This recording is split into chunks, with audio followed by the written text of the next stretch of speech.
agradezco a los organizadores de este evento la oportunidad de venir a platicar con ustedes de algo que evidentemente no es mi especialidad. Como decía ella, yo trabajo fundamentalmente en los siglos XVI y XVII, y aquí voy a hablar me voy un poquito más atrás, me voy a hablar sobre el siglo XII y XVI, en esta plática que lleva por título "Y sin darnos cuenta dejamos de ser el centro del universo, el conocimiento científico entre los siglos XII y XVI".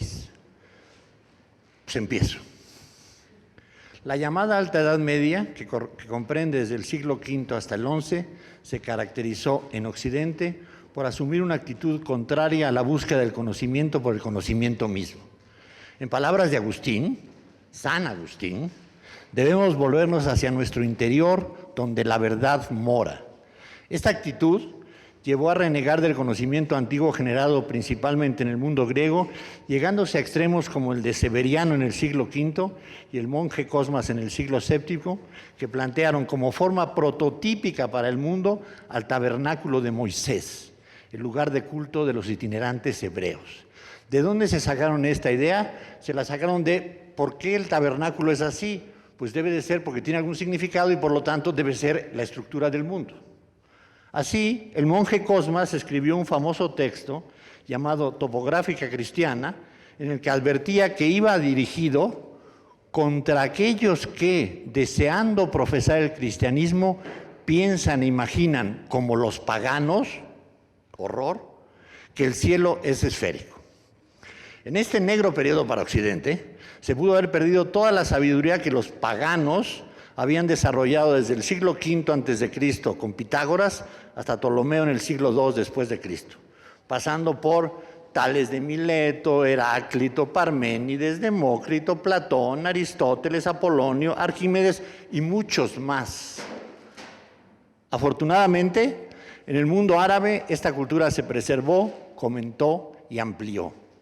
Gracias a los Al-Kindi, Al-Farabi, Al-Jawarizmi, Omar Khayyam, Ibn Rushd, Ibn Sina y muchos más, la llama del conocimiento que se había encendido en Grecia no se extinguió y posibilitó la profunda transformación que empezó a operarse en Occidente a partir del siglo XII. Occidente renegó del saber durante muchos siglos, pero afortunadamente eso no se perdió, los árabes lo mantuvieron y en el siglo XII Occidente lo va a recuperar. La llama del saber va a pasar de Occidente al mundo árabe a Occidente. Podríamos decir que el siglo XII empieza el 22 de Shabán del año 492 de la Égira en el calendario musulmán, el 15 de julio de 1099, fecha en la que cayó Jerusalén ante las tropas de Godofredo de Bouillon y representó el fin de la primera cruzada. Las cruzadas continuaron en todo el siglo XII y gran parte del siglo XIII, terminando en 1291 con la caída de Acre y la expulsión definitiva de los cruzados. Se calcula que las cruzadas provocaron directa e indirectamente la muerte de aproximadamente 2 millones de personas. Las cruzadas tuvieron su lado bueno. Favorecieron de forma muy clara el comercio, ya que después de los guerreros llegaban los comerciantes, lo cual se relacionó con un fenómeno característico del siglo XII, que fue la fundación de una gran cantidad de ciudades. El siglo XII es un siglo de fundación de ciudades en Europa verdaderamente brutal, que vivían del comercio y de la industria, lo cual a su vez se conectó con los desarrollos tecnológicos del siglo XII que provocaron una auténtica primera revolución industrial. Toda esta extraordinaria actividad generó el auge en las construcciones, sobre todo en relación con la iglesia, naciendo las catedrales góticas, lugares mágicos, si es que los hay, en los que, gracias a sus maravillosas vidrieras, pareciera materializarse la luz de Dios, esa que al ser creada maravilló al propio Creador. Dijo Dios, haya luz, y hubo luz. Y vio Dios ser buena la luz y la separó de las tinieblas. Hasta Dios dijo, ¿qué cosa hice, Dios mío? Me quedó padrísima esta cosa que se van a llamar luz, está chidísima. Asociados con las catedrales, se desarrollaron las escuelas catedralicias en las que florecieron un conjunto de intelectuales como Bernardo de Chartres, Gilberto de Poitiers o Thierry de Chartres, por citar solo algunos, que empezaron a buscar el conocimiento en las fuentes griegas que afortunadamente habían atesorado el mundo árabe. Esta recuperación del conocimiento antiguo hizo exclamar a Bernardo de Chartres: somos enanos subidos en hombros de gigantes. Los gigantes eran los paganos y los enanos eran estos nuevos intelectuales que se subían en los hombros de Euclides, de Platón, de Ptolomeo, de Heráclito, y efectivamente les daba una perspectiva que no tenían desde este mundanal en el que estaban metidos y estuvieron metidos durante tantos siglos. Esta idea de los hombros de gigantes, que es muy famosa porque se le atribuye normalmente a Newton en el siglo XVII, en una famosa carta a Hooke, en la que le dice Newton a Hooke: si he visto más lejos es porque estoy subido en hombros de gigantes. Incluso hay libros que llevan por título Hombros de gigantes y se refieren a Newton. Esta frase no es de Newton, es de Bernardo de Chartres, y Newton lo sabía, y Newton lo cita en su carta a Descartes para decir que él está subido en los hombros de los gigantes y por eso ha visto más lejos.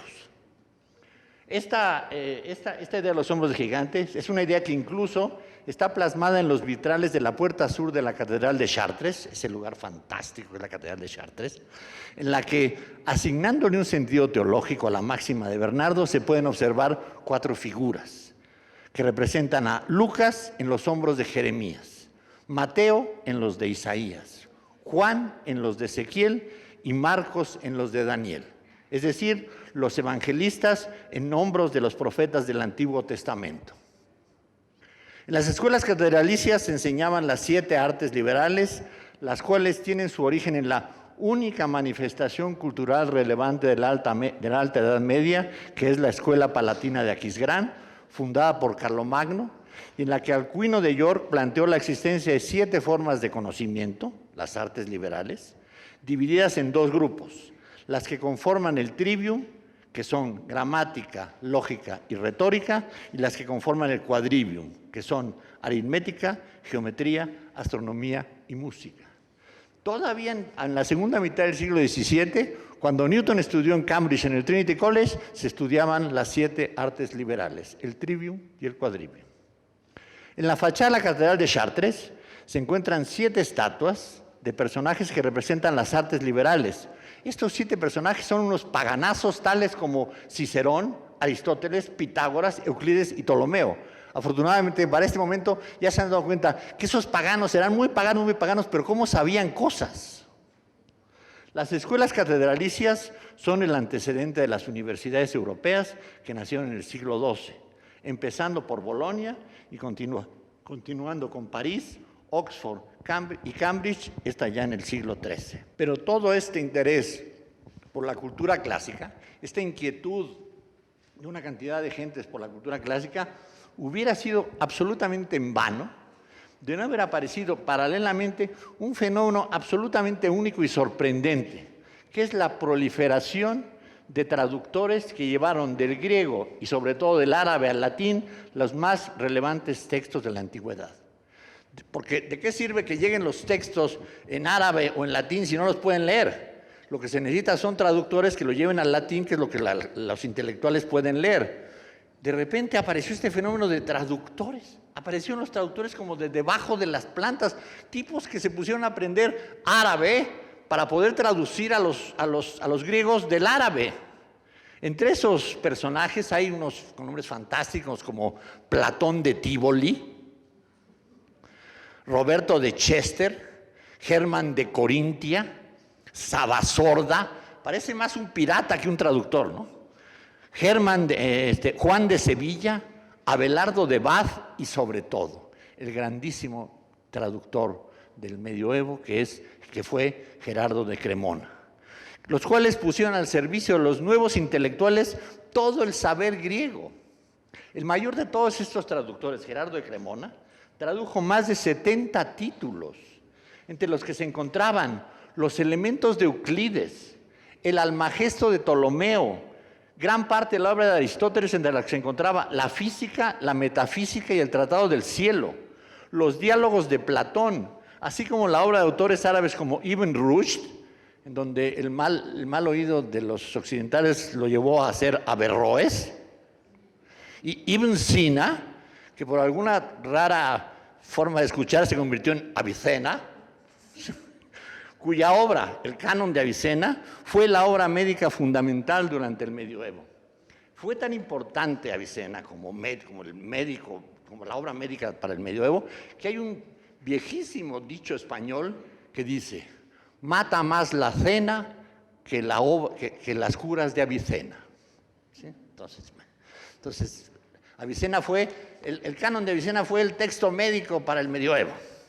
A decir de Edward Grant, especialista en el medioevo, la producción total de Gerardo de Cremona habría alterado ella sola, de manera drástica, la historia intelectual de Occidente. La obra de los traductores quedó marcada, y que vienen del árabe, está marcado, por ejemplo, en el título del famosísimo libro de Ptolomeo, el Almagesto, que es un nombre típicamente árabe. Viene del Al-Magisti, el majestuoso, el maravilloso, que es como lo conocían los árabes, ¿sí? El gran tratado de Ptolomeo, y entonces Al-Magisti, Almagesto, el Almagesto de Ptolomeo. Del árabe vienen palabras como álgebra, como algoritmo, tan usadas en matemáticas, porque los árabes efectivamente desarrollaron una gran cantidad de herramientas en la matemática, en particular en el álgebra. Decía, a decir de Edward Grant, la producción total de Gerardo de Cremona habría alterado ella sola, de manera drástica, la historia intelectual de Occidente. Si no hubiera existido ni Platón de Tívoli, ni Sabasórdena, la sola obra de Gerardo de Cremona hubiera transformado el panorama cultural.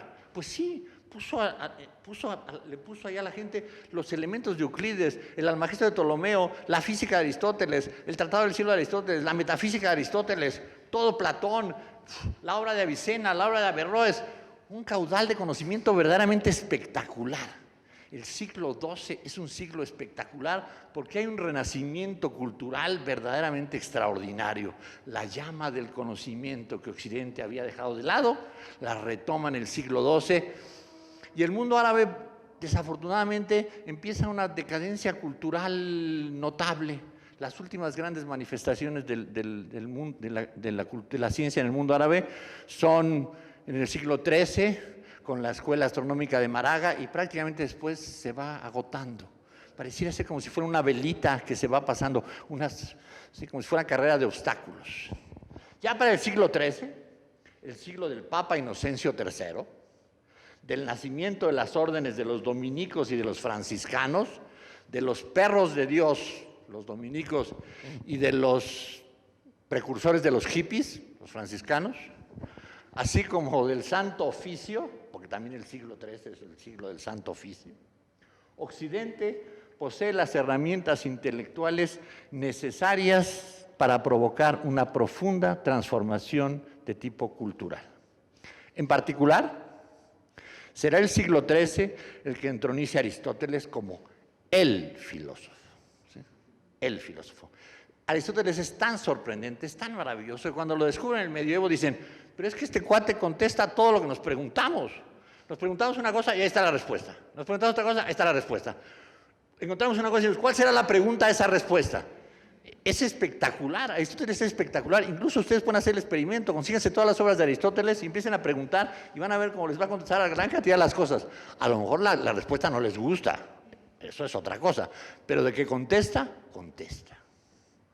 Es el siglo de Aristóteles, el siglo XIII, gracias a que gentes como Robert Grosseteste, Alberto Magno y sobre todo Tomás de Aquino, Santo Tomás de Aquino, que nunca he entendido por qué es Santo Tomás, por qué esa cacofonía, por qué no es San Tomás de Aquino nada más, no, Tomás de Aquino es Santo Tomás de Aquino, bueno, en español. Tomás de Aquino, que lograron fusionar las ideas de un pensador pagano, pues sí, como Aristóteles, con los principios del cristianismo.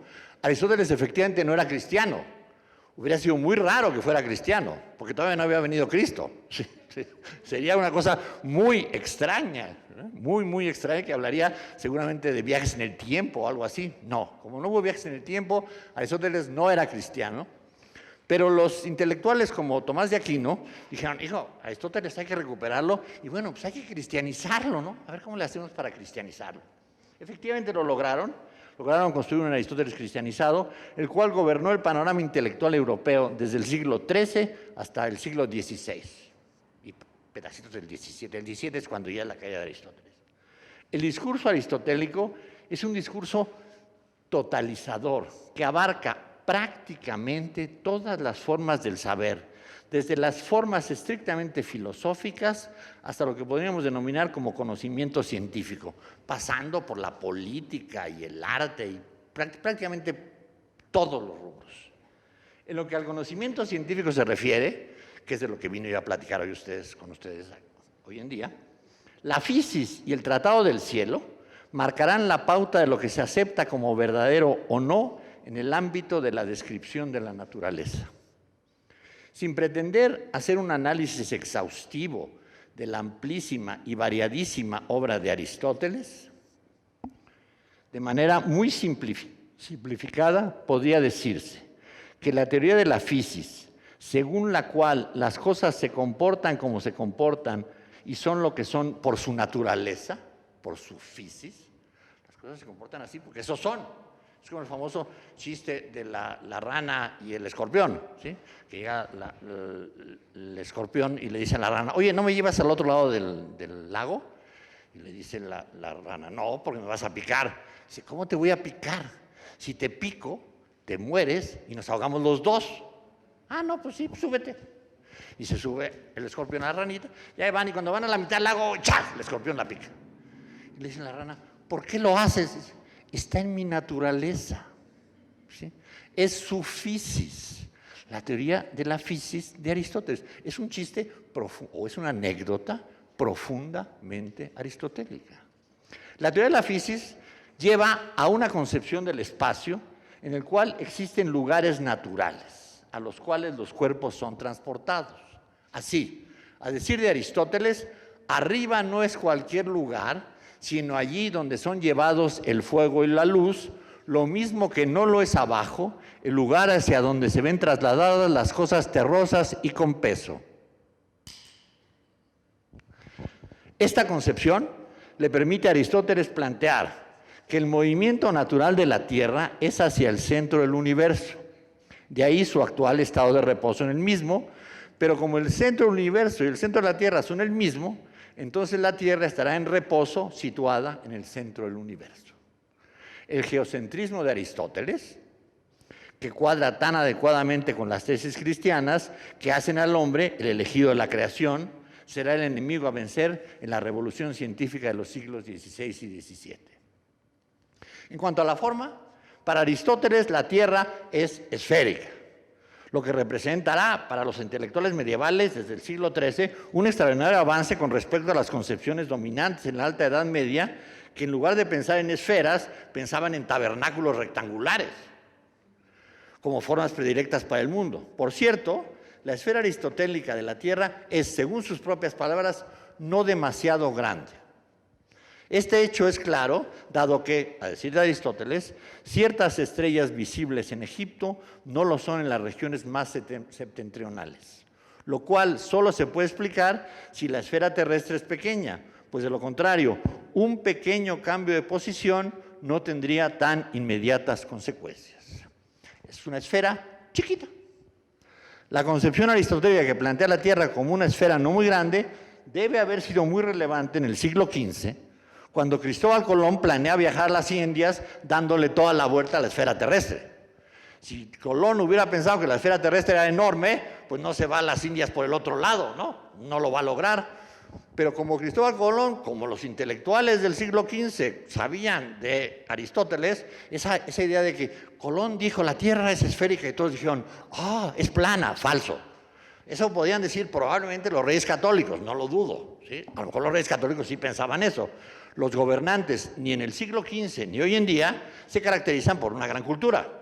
No doy ejemplos para no herir susceptibilidades.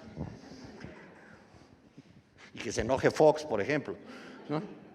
Entonces, podían creer, claro, los gobernantes de hoy en día desconocen los avances de la ciencia, desconocen los avances de la biología, desconocen la teoría de la evolución, desconocen. Los políticos actuales en el mundo desconocen, esa es una de sus características, ¿sí? Entonces, ¿que los reyes católicos creían que la Tierra era plana? Puede ser, ¿por qué no? Pero los intelectuales del siglo XV sabían que la Tierra era esférica porque lo decía el filósofo, lo decía Aristóteles. Y además era una esfera pequeña. Y como era una esfera pequeña, pues podemos irnos por el otro lado. La esfera era más grande de lo que Colón se esperaba, y de no haberse encontrado con América, seguramente hubieran fenecido todos por hacerle caso a Aristóteles. Pero bueno, en lo que a la física se refiere, Aristóteles plantea en su escrito que lleva ese nombre, Física, el estudio de la física, la noción de que para sacar a un cuerpo de su lugar natural hay que violentarlo, hay que aplicar un motor, lo que lleva a lo lleva a preguntarse cuál es el motor de una flecha en movimiento. ¿Sí? Este es el motor, para mover esto lo tengo que empujar. Pero ¿cómo la flecha que la dejo de empujar se sigue moviendo? ¿Sí? Se pregunta Aristóteles y se contesta, porque Aristóteles tenía esa característica. Se preguntaba mucho y contestaba a todo. Nos puede parecer bien o mal la respuesta de Aristóteles. Si después de tantos siglos siguiéramos siendo aristotélicos, algo estaríamos haciendo mal. ¿Sí? No habríamos evolucionado mucho, que digamos. Pero la respuesta de Aristóteles es que el motor de la flecha es el aire. El aire que se agolpa en la parte de atrás de la flecha para impedir que atrás de la flecha se haga vacío. Si la flecha viene volando ahí y de repente donde ya no esté, se va a hacer vacío. Pero como la naturaleza le repugna el vacío, entonces el aire se agolpa y empuja la flecha. La naturaleza tiene horror al vacío, le horroriza. Como dice la tradición latina, la naturaleza tiene horror vacui. Para Aristóteles no puede existir el vacío en parte alguna del universo. El universo está lleno, es un plenum. En la cosmología aristotélica, el mundo se divide en dos. La región sublunar, por abajo de la luna, que es la que permite el cambio, y la región supralunar, que es donde el cambio no se puede dar. Pues, en palabras de Aristóteles, en ningún momento del tiempo pasado ha podido observarse cambio alguno en el cielo. El único cambio posible es el movimiento de los objetos celestes, el cual debe de ser circular. Los planetas se mueven en esferas homocéntricas de éter, que serán, como dice Aristóteles en la metafísica, 55 o al menos 47. Eso lo dice Aristóteles. Así lo dice. Son 50, o según cómo consideres, son 55 o cuando menos 47. Esferas que están todas una pegada a la otra. En realidad la cosmología aristotélica es una especie de cebolla. Yo siempre le llamo al planteamiento cosmológico la cebolla de Aristóteles. Una cebolla perfectamente circular, además, pero una cebolla. Sí, aunque la cebolla se ponga circular, es una cebolla. Como claro ejemplo de la influencia de Aristóteles en la cultura medieval, basta citar a Tomás de Aquino, que en su Suma Teológica dice, tal como se demuestra en el libro del cielo, o sea, Aristóteles demuestra en el libro del cielo, él lo dijo, ¿no? Tiene que ser cierto. No hay lugar por encima del cielo. Por consiguiente, el cuerpo de Cristo no ascendió por encima de todos los cielos. Para Tomás de Aquino, el Tratado del Cielo refuta la ascensión de Cristo. Cuando ustedes vean la exposición, o ya la vieron la exposición, y vean el cuadro de Giotto con Cristo ascendiendo a los cielos, díganle, Aristóteles lo prohíbe, en el Tratado del Cielo demostró que eso no puede ser, o sea, Cristo no ascendió a los cielos, ni crean. Incluso más adelante señala Tomás de Aquino, dos cuerpos no pueden ocupar el mismo lugar. No parece posible que Cristo se haya elevado más allá de los cielos, a menos que las esferas cristalinas se hayan dividido, lo cual es imposible. O sea, si Cristo va ascendiendo, se topa con las esferas cristalinas que no se pueden abrir porque Aristóteles no lo permite. Y esto lo escribe Tomás de Aquino en un texto de teología, en la Suma Teológica. No es en los tratados de filosofía natural, es en la Suma Teológica donde dice esto Tomás de Aquino. Los movimientos de estas esferas homocéntricas se preservan por esencias responsables de ello. En la versión cristianizada, en palabras de Dante en el Convivio, los poderes motrices del cielo de la luna son los ángeles, mientras que los del círculo de Mercurio son los arcángeles, los tronos para el de Venus y así sucesivamente. Que por un lado es claro la conversión, las esencias esas que mueven los cielos que son, pues ángeles, está fácil. Cristianizar eso hasta yo lo hago. No tengo que ser Tomás de Aquino. Y santo no soy. Pero vean el poder, la explicación que se da es en base a las esencias que ahora son ángeles. Y nos habla de una característica de esta filosofía medieval, llamada escolástica, que es la proliferación de identidades. Tiene una tendencia a la proliferación notable. En lugar de decir, ok, se necesitan esencias, ok, llamemos los ángeles, chulísimo, todo va bien, ¿no? Pero ¿por qué tenemos que subdividir a los ángeles? ¿Quién ha visto un ángel? Si alguien me dice que lo ha visto, yo lo respeto y no le recomiendo que vaya a la terapia ni nada por el estilo, pero nadie creo que haya visto un ángel. ¿Por qué? Si no los hemos visto, los subdividimos. Ángeles, arcángeles, tronos, potestades, y las diferencias son que las alitas, y, madre mía, ¿para qué? Necesitas unos, ok, los acepto ángeles, pero ¿por qué arcángeles, tronos, potestades? Jesus Christ. Bueno, es una característica de la filosofía escolástica, la proliferación. La física aristotélica entroniza por su perfección al círculo, la esfera y el movimiento circular uniforme. Todo el discurso de Aristóteles está construido bajo el manto de la lógica, que es la creación más duradera de Aristóteles.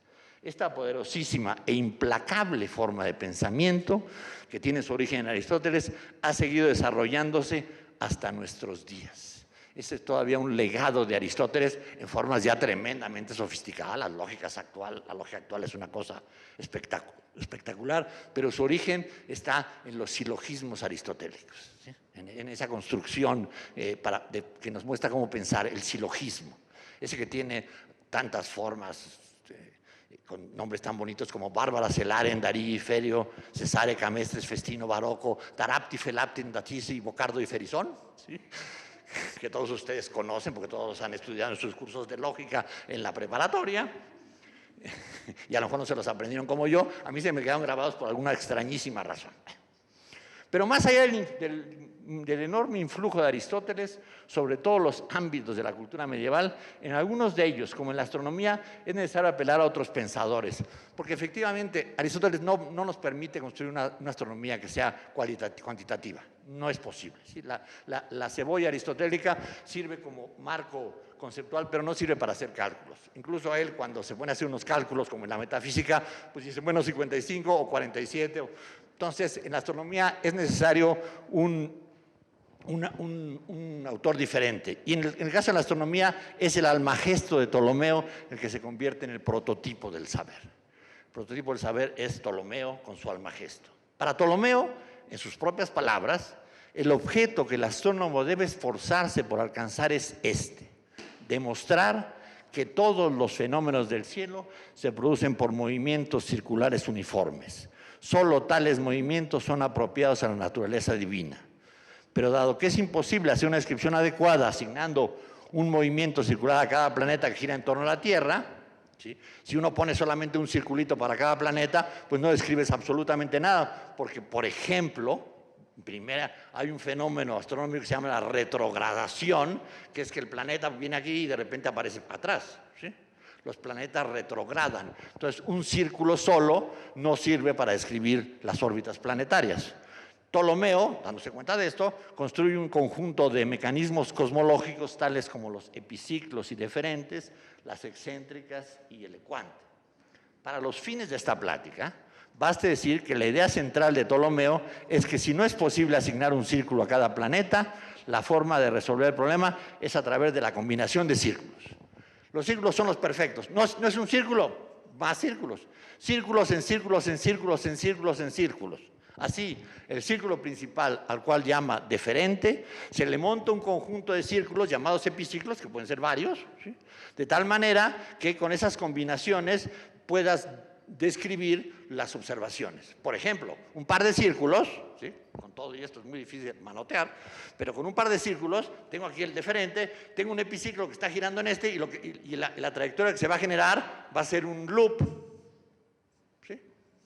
Y ese loop, en primera instancia, nos puede explicar la retrogradación. El planeta viene acá y se regresó. La combinación de círculos nos puede explicar ese tipo de fenómenos. El último gran modelo ptolomeico El de George Feuerbach, en el siglo XV, requería de 40 círculos para escribir todos los movimientos planetarios. Con 40 círculos, Feuerbach te explicaba todos los movimientos planetarios de la época.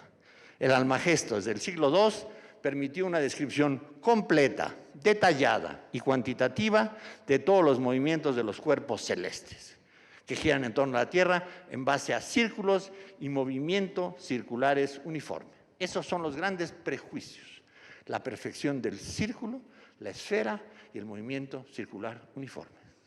La potente cultura aristotélico-ptolomeico-cristiana dominó el panorama intelectual, pero ya desde el siglo XIV aparecieron voces que criticaban y acotaban los alcances de las verdades universalmente aceptadas. En particular, en París y en Oxford surgió una corriente denominada nominalismo, que ponían en tela de juicio diversos planteamientos. Para empezar, la primera crítica que hacía el nominalismo, y de ahí viene el nombre de la escuela, es que en la filosofía escolástica muchas veces tienes más nombres que conceptos, ¿sí?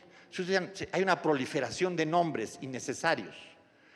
En Oxford, la figura central de esta crítica es Guillermo de Ockham, creador de una idea que es la navaja de Ockham, que es un principio metodológico de economía conceptual que pretende oponerse a la proliferación de causas que se pueden observar en la cultura medieval.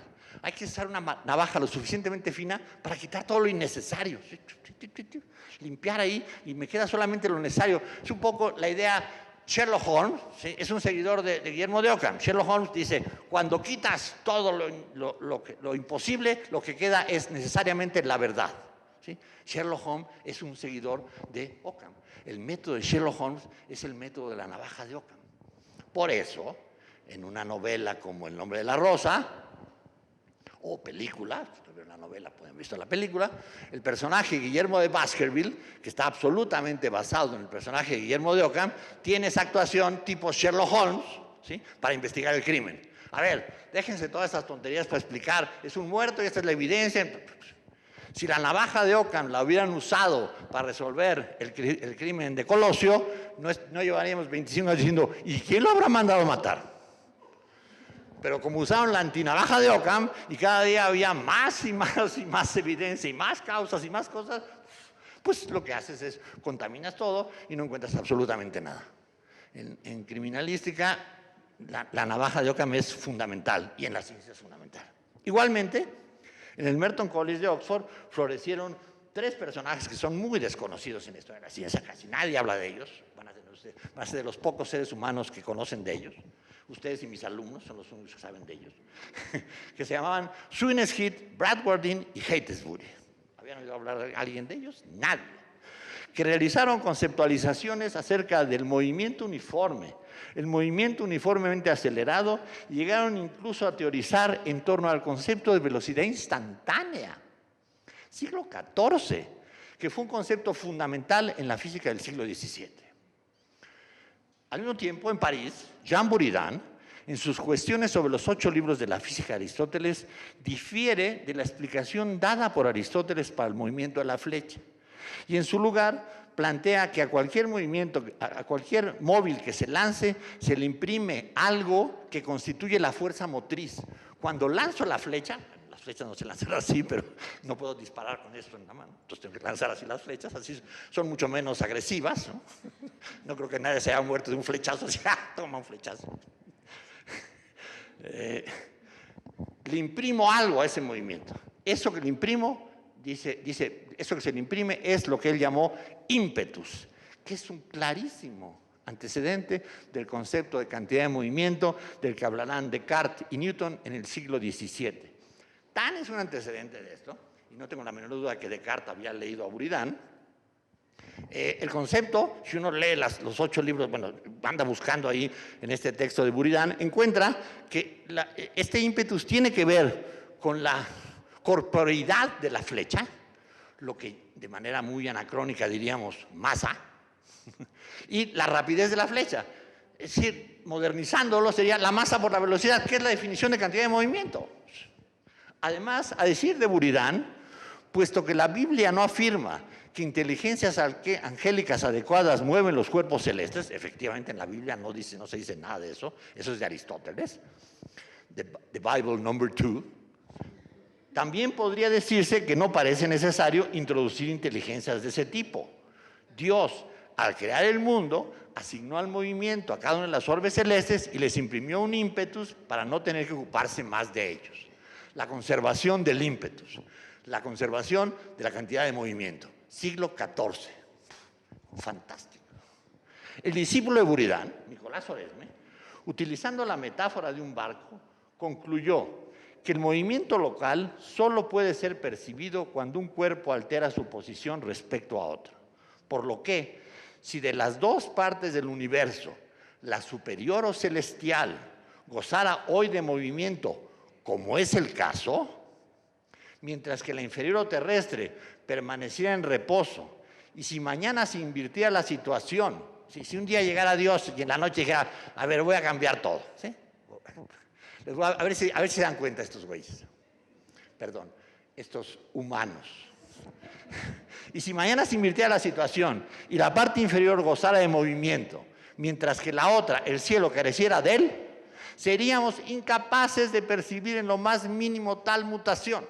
Dios se puede pasar cada noche diciendo, hoy, ahora se mueve la parte celeste, ahora se mueve la terrestre, ahora se mueve la celeste. No nos daríamos cuenta nunca.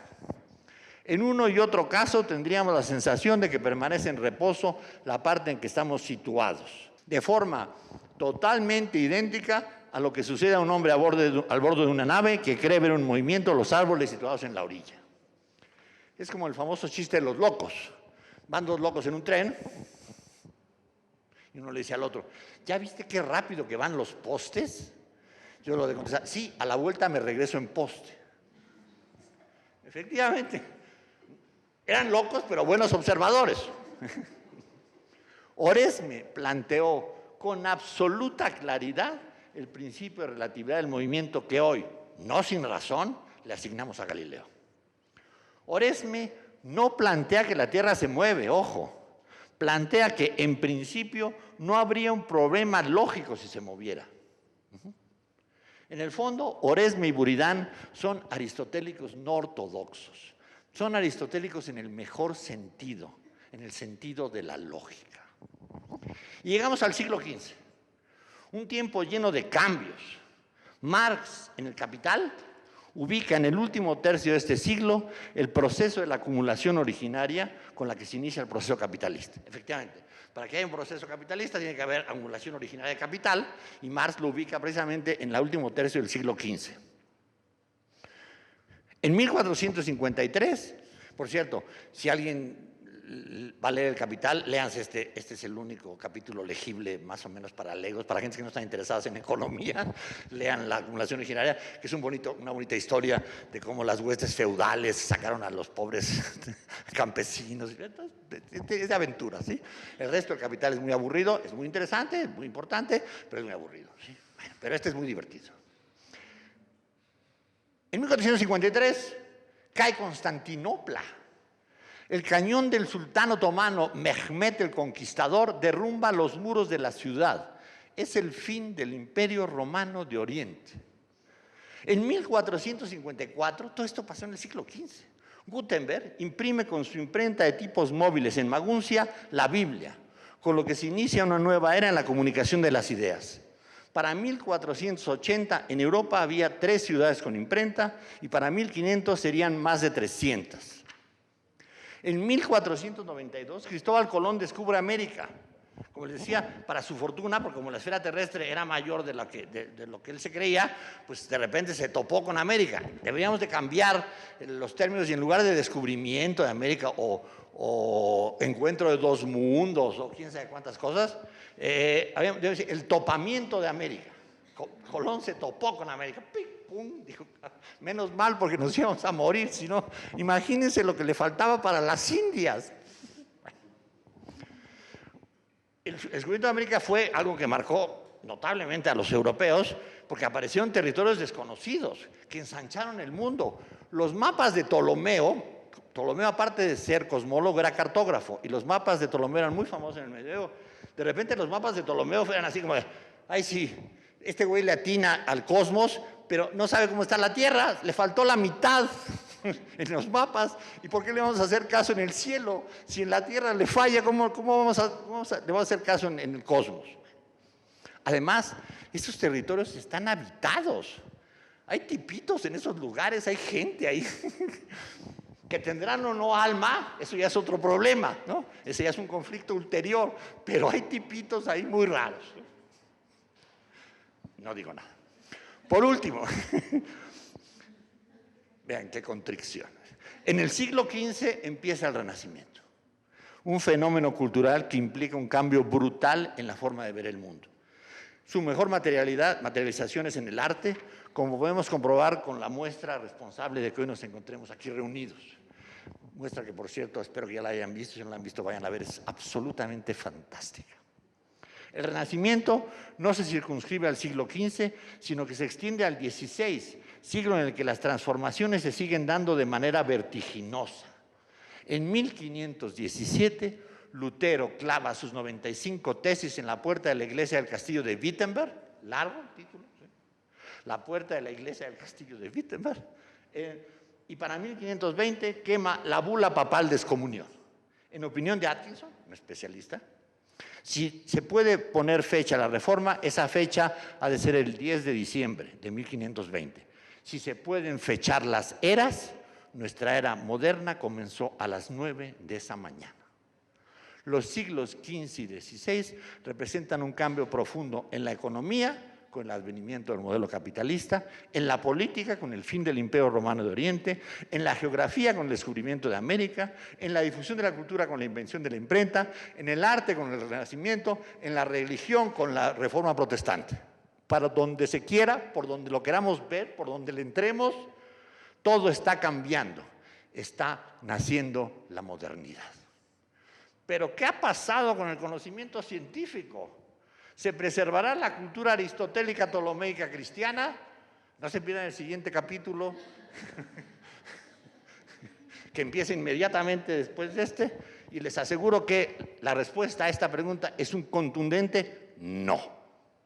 En 1473 nació en Thorn, en Polonia, en la Polonia alemana, Nicolás Copérnico, que en 1543 publicará un libro llamado De Revolutionibus Orbium Celestium, de las revoluciones de los orbes celestes, que va a inaugurar la mayor revolución en el ámbito científico de todos los tiempos.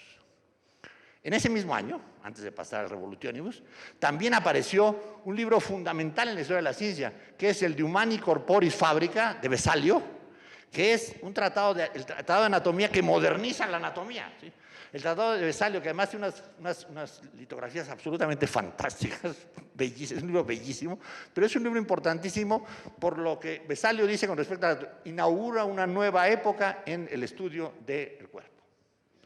Y eso, por ese lado no me voy a ir, pero en ese mismo año también por ahí las cosas se están cambiando. Es un momento de cambio.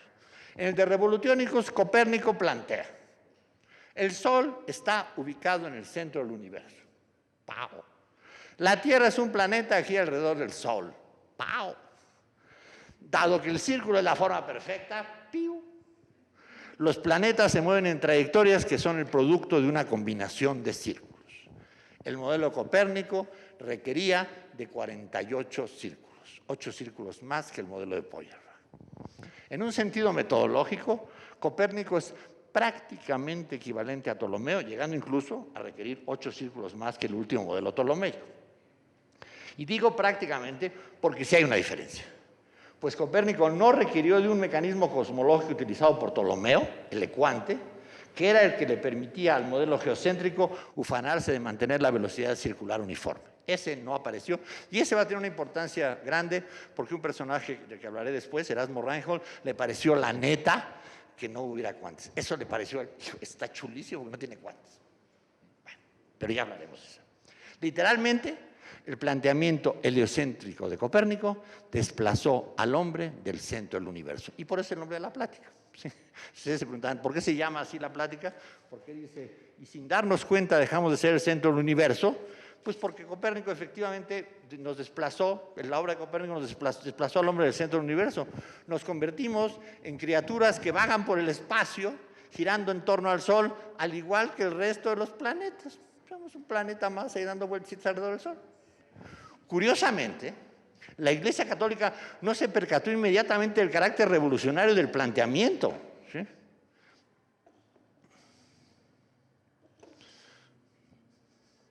Del planteamiento copernicano. De hecho, no fue sino hasta 1616 que el de Revolutionibus entró al índice de libros prohibidos.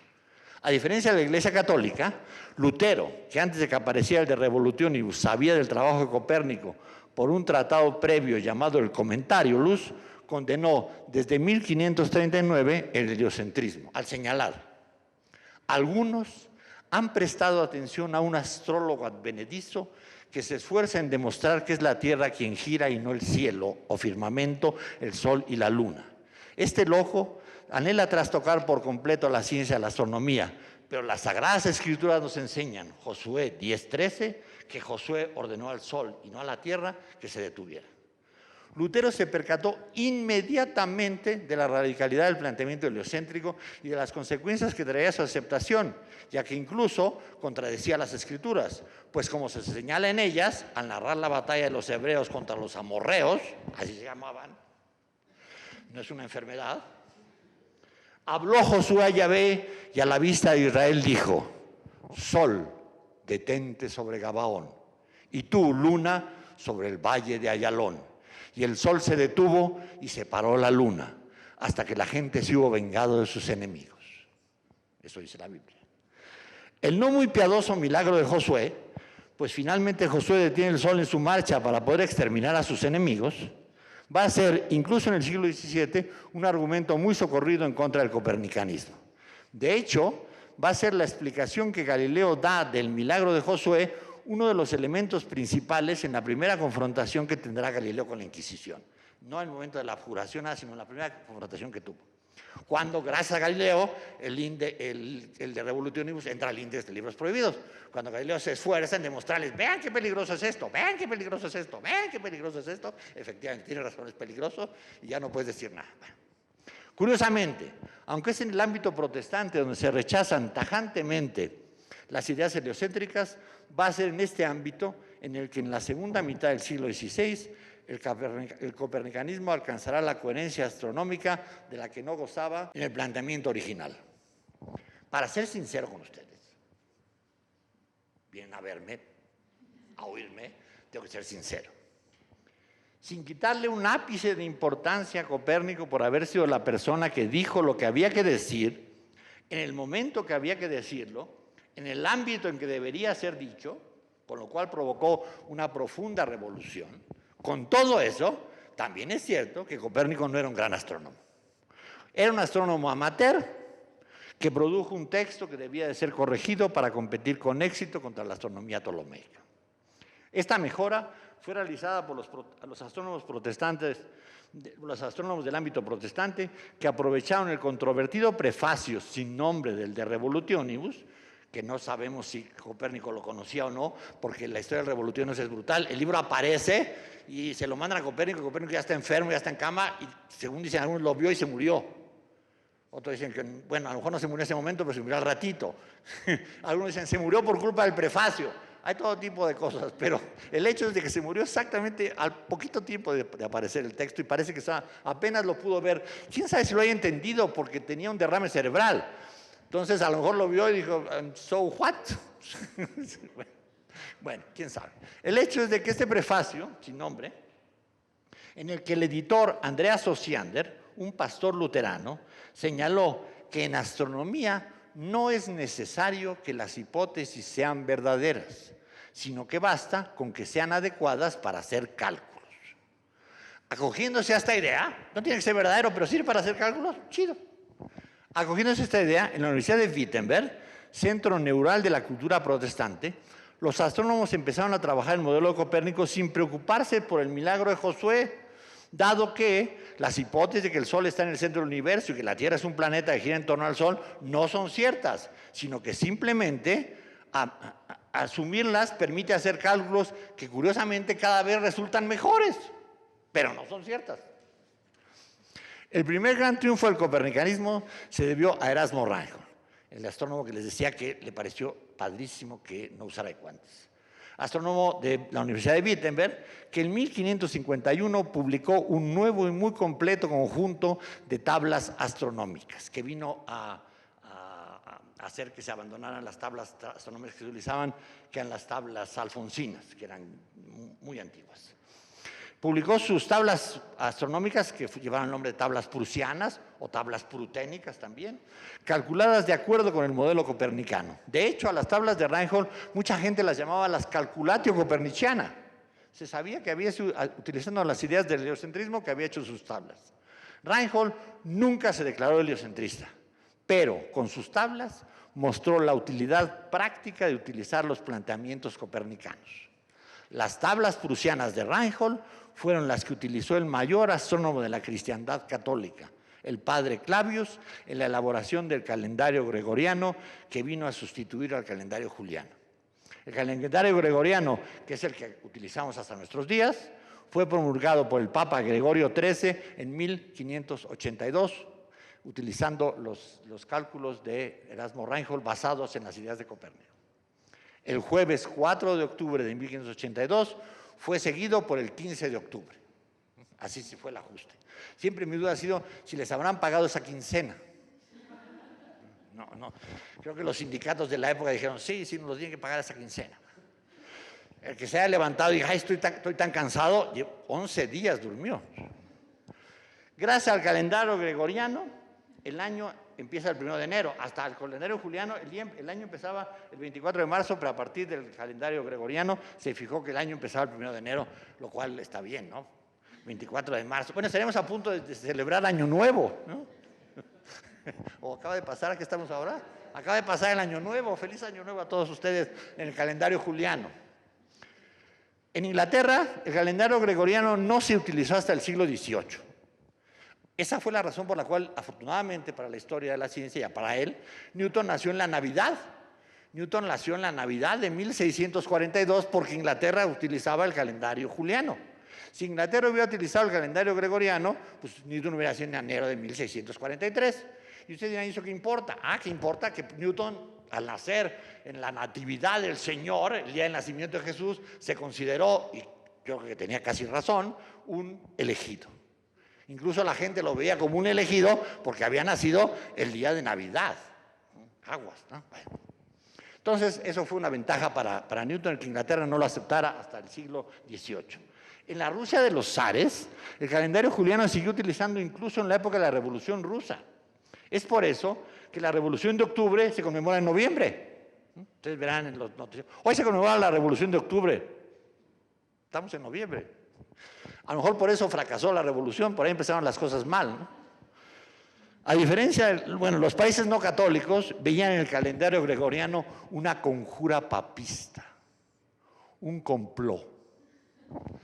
A diferencia del calendario, el heliocentrismo se propagó por toda la Europa protestante, entrando por la puerta de atrás, con la consigna de que las hipótesis no son verdaderas, pero son herramientas útiles para hacer cálculos, para salvar los fenómenos astronómicos, de acuerdo con la vieja consigna presuntamente platónica de que la astronomía no debe de aspirar a encontrar la verdad, sino simplemente salvar los fenómenos astronómicos.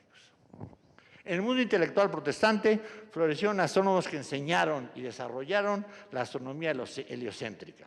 Entre los más destacados se encontraban Hermann Wittekind en Neustadt, Michael Neander en Jena, Johannes Homelius en Leipzig, Joachim Heller en Nuremberg, Johannes Pretorius en Altdorf, Jürgen Divat en Copenhague, Philipp Appianus en Tübingen, que fue maestro de Michael Maestlin, que a su vez fue maestro de Johannes Kepler y fue el que le enseñó el copernicanismo, que Kepler inmediatamente asumió como absolutamente verdadero.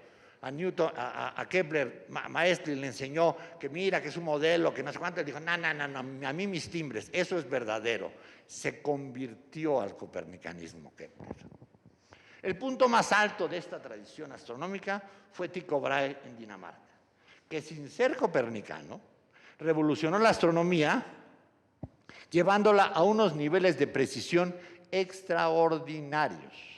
Como ejemplo, basta decir que en época de Copérnico, el error aceptado entre los astrónomos era de 10 minutos de arco, que es más o menos un tercio de la Luna. Copérnico, que no era un gran astrónomo, como ya les dije, llegó a tener errores de 40 minutos de arco. Vean por qué le decía que no era un gran astrónomo. Vean qué errorzazo. Tycho alcanzó para los planetas una precisión de 4 minutos de arco. O sea, disminuyó a más de la mitad la precisión de los grandes astrónomos ptolomeicos de la época. De los regiomontanos, los Feuerbach, todos ellos, lo disminuyó a la mitad. En la actualidad, la obsesión por la precisión ha llegado a ser demencial. El récord de Usain Bolt para los 100 metros es de 9 segundos y 58 centésimas de segundo. La extraordinaria precisión de la que nos preciamos se debe a Tycho. Y le debe a Tycho el haber sido el que con mayor fuerza puso el énfasis en la necesidad de ser precisos. Pero no se quedó en eso, no dijo hay que ser precisos, no, sino que además generó los medios para lograrlo.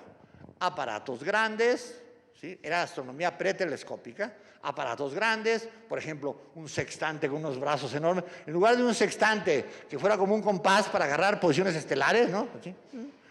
Alargo los brazos, y lo que adquiero es una precisión bárbara, sextantes de 1,5 metros de brazo o más, ¿no?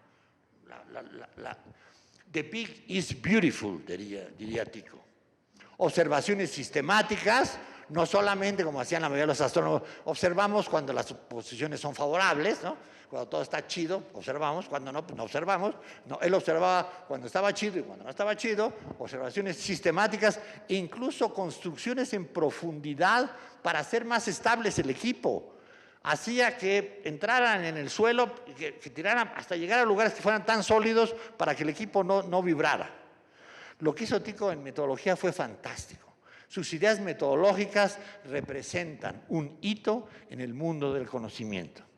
Tycho sentó las bases para poder discernir con toda claridad entre los planteamientos geocentristas y los heliocentristas. De hecho, él planteó un curioso modelo que combina las ventajas astronómicas del heliocentrismo y las ideológicas del geocentrismo. En el modelo ticónico, todos los planetas, Mercurio, Venus, no la Tierra, Marte, Júpiter y Saturno, todos esos giran en torno al Sol. Para Tycho ya era evidente que todos los planetas giraban en torno al Sol, pero dijo, no. A ver, en mi modelo, Mercurio, Venus, Marte, Júpiter y Saturno giran en torno al Sol. Y todo ese chunche gira en torno a la Tierra. La Tierra sigue estando en el centro del universo, ¿sí? Y en torno a ella gira el Sol con toda esa bola de planetas que están girando alrededor de él. Es un modelo absolutamente fantástico de concertación pura. Tiene todas las ventajas astronómicas del heliocentrismo, porque es heliocéntrico para todos los planetas, excepto por la Tierra, y para las ventajas, y tiene las ventajas ideológicas de Ptolomeo. Nadie le va a decir, ¿y el milagro de Josué? Pues ahí está, paró al Sol con todos los pinches planetas alrededor. O sea, paró esa cosa gigantesca, esa cosa brutal, es lo que paró Josué. Concertación pura. Además, Tycho, con su tratado de Nova Stella, en el 72 apareció una nova en el cielo, que fue una supernova que explotó, y Tycho la observó y demostró en un tratado que se llama de Nova Stella que esa nova había nacido en la parte supralunar. Es decir, que lo que decía Aristóteles de que arriba de la luna no podía haber cambios, apareció una nova y él lo demostró en un tratado que es todo un curso de metodología de cómo obtener los datos, cómo procesar los datos, cómo trabajar. Es un escrito absolutamente fantástico. Y después, en el 77, apareció un cometa que Tycho también demostró que estaba por encima de la región de la luna. Hasta antes de esto, los cometas habían aparecido en muchas ocasiones, pero se consideraba que los cometas no violaban a Aristóteles porque estaban en la parte de abajo de la luna, ¿sí? Aparecían por la parte de abajo. Incluso el estudio de los cometas lo hacía la meteorología. Era la meteorología la encargada del estudio de los cometas. Y Tycho demostró que el cometa del año 77 también estaba por encima de la Luna. Es decir, derrumbó en los hechos el planteamiento aristotélico de la subdivisión cosmológica de lo que está por abajo de la Luna y lo que está por arriba de la Luna. Tycho muere, ya estoy acabando, en 1601. Y al morir, el estado del arte astronómico está preparado para realizar la gran revolución que se podía atisbar desde la aparición del De Revolutionibus de Copérnico. El siglo XVII será espectacular. En la primera mitad florecerán Kepler, Galileo y Descartes. Kepler resolverá el conflicto entre el heliocentrismo de Copérnico y el geocentrismo de Ptolomeo, ambos llenos de círculos en círculos y movimientos circulares uniformes. Kepler planteará algo horrible. Las órbitas planetarias son elipses. El creador debía estar borracho cuando los creó. O sea, creó una forma, la elipse, que los planetas se muevan en elipses. Salud. Con el Sol en un foco y los planetas moviéndose, recorriendo áreas iguales en tiempos iguales. Ni círculos, ni movimiento circular uniforme. Galileo mostrará la utilidad del telescopio para la investigación astronómica y ampliará la revolución llevándola al ámbito de la física terrestre con la construcción de su cinemática, que todos ustedes han estudiado en la secundaria. Velocidad final es igual a la velocidad inicial más aceleración por tiempo, distancia es igual a la velocidad inicial por tiempo, asume aceleración por tiempo al cuadrado, velocidad final al cuadrado, velocidad final inicial al cuadrado más 2 veces la aceleración por el espacio. ¿Sí? Eso que se aprendían de memoria, por eso lo dije así de rápido, porque es lo que se aprendían, y que después le preguntaban, ¿puedo sacar formulario? Esa es la creación de Galileo en la cinemática. Descartes ampliará el espectro al introducir el problema de los impactos, de los choques. En la segunda mitad del siglo XVII aparecerá Isaac Newton, el divino Isaac Newton, que pondrá punto final a la revolución iniciada por Copérnico con su inmortal libro Filosofía Naturalis Principia Mathematica, principios matemáticos de la filosofía natural, llamado usualmente los Principia de Newton, en el que se encuentran planteadas las inmortales 3 leyes de Newton y la teoría de la gravitación, que inevitablemente nos remite a una manzana cayendo del árbol. Pero esta es otra historia que tal vez algún día podamos platicar. Por el momento, les agradezco mucho su atención.